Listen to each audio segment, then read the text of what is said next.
अमेरिकी राजनीति में एक चौंकाने वाला मामला सामने आया है जिसने पूरे देश को हिलाकर रख दिया है।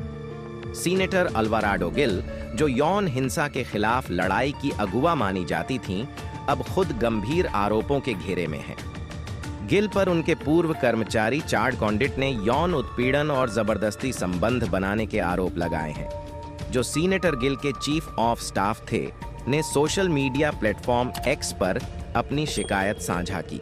उन्होंने दावा किया कि गिल ने उनके साथ जबरदस्ती यौन संबंध बनाने की कोशिश की और जब उन्होंने इसका विरोध किया तो उन्हें नौकरी से निकालने की धमकी दी। कॉन्डिट ने बताया कि एक दिन जब वे गिल के साथ कार में थे, गिल ने उन्हें जबरदस्ती ओरल सेक्स के लिए मजबूर किया। इस अप्रत्याशित हमले के कारण कॉन्डिट की पीठ और कूल्हे में गंभीर चोटें आईं, जिनमें 3 हर्निएटेड डिस्क और कूल्हे की हड्डी का क्षतिग्रस्त होना शामिल था। अल्वाराडो गिल ने कैलिफोर्निया सीनेट में यौन हिंसा के खिलाफ एक बिल पेश किया था। इस बिल का मकसद नशे में धुत व्यक्ति के बलात्कार को एक हिंसक अपराध के रूप में दर्ज करना था। गिल के अनुसार यह बिल न्याय प्रणाली में एक बड़ा सुधार लाने का प्रयास था। उन्होंने वीडियो में कहा था कि अमेरिका में हर 73 सेकंड में एक व्यक्ति यौन उत्पीड़न का शिकार होता है, जो सभी लिंग और यौनिकता के लोगों को प्रभावित करता है।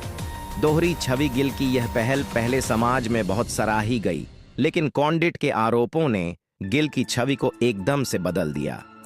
अब यह सवाल उठने लगे हैं कि क्या गिल वास्तव में यौन उत्पीड़न के खिलाफ लड़ाई के लिए प्रतिबद्ध थीं, या फिर ये सब एक दिखावा था।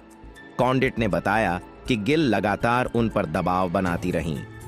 वर्क ट्रिप्स के दौरान गिल अक्सर उन्हें अकेले बुलाती और उनकी सीमाओं को लांघने की कोशिश करती।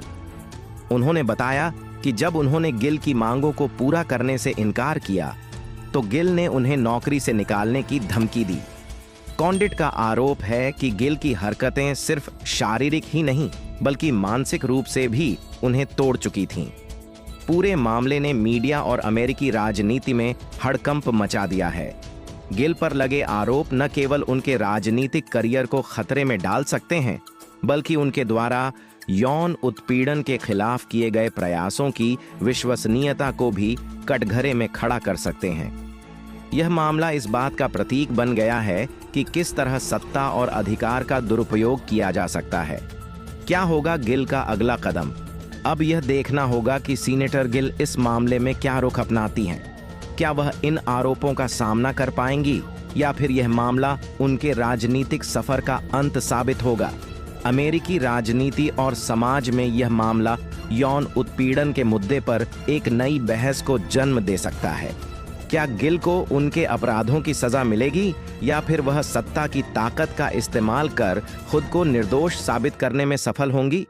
यह मामला समाज के लिए भी एक कड़ा संदेश है कि न्याय की लड़ाई लड़ने वाले खुद ही अगर आरोपों के घेरे में आ जाएं, तो न्याय की उम्मीद कैसे की जाए? सीनेटर गिल के खिलाफ लगे आरोप हमें यह सोचने पर मजबूर करते हैं कि यौन उत्पीड़न के खिलाफ लड़ाई को सच्चे दिल से लड़ना चाहिए, न कि केवल एक राजनीतिक एजेंडा के रूप में। समाप्ति सीनेटर गिल पर लगे आरोप अमेरिकी राजनीति में एक नया मोड़ ला सकते हैं। यह देखना बाकी है कि न्याय की इस जंग में कौन विजयी होगा, सच या फिर सत्ता। गिल की इस कहानी ने यह साबित कर दिया है कि हर छवि के पीछे एक गहरा सच छुपा हो सकता है और कभी-कभी जो दिखता है वह सच नहीं होता। आपका क्या विचार है? क्या सीनेटर गिल पर लगे आरोप सच हैं या फिर यह किसी बड़ी साजिश का हिस्सा है? क्या गिल को अपने किए की सजा मिलेगी या फिर वह इन आरोपों से बच निकलेंगी? इस कहानी को लेकर आपका क्या मत है?